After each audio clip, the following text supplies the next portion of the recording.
কই মাছ, খুব সুন্দর সাইজের কই মাছ। এখন মার্কেটে সব রকম মাছ প্রায় অ্যাভেলেবেল হয়ে গেছে, তার ভিতরে এটা আছে কই মাছ। 1 কিলোতে 400 থেকে 500 পিস দাঁড়াবে, সাইজ হবে 2 ইঞ্চি।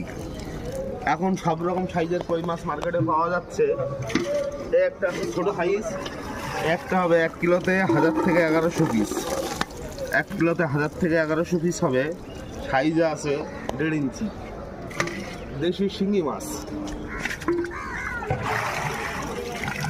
1 কিলোতে 700 থেকে 800 পিস দাঁড়াবে, দেশি শিঙি, সাইজ আছে প্রায় 2.5 ইঞ্চি। দেশি শিঙি, কই মাছ, দেশি মাগুর মাছ সব রকমই এখন মার্কেটে চলে এসছে। 2025 সালের নতুন মাছ, সব রকম মাছ এখন মার্কেটে পাওয়া যাচ্ছে। নৈহাটি রাজেন্দ্রপুর মাছ বাজার প্রতিদিন খোলা থাকে, সব দিন মাছ পাওয়া যায়। যদি কোনো কাস্টমারের প্রয়োজন হয় চলে আসবেন নৈহাটি রাজেন্দ্রপুর মাছ বাজারে, সব রকম মাছ এখন অ্যাভেলেবেল আছে। দেশি শিঙি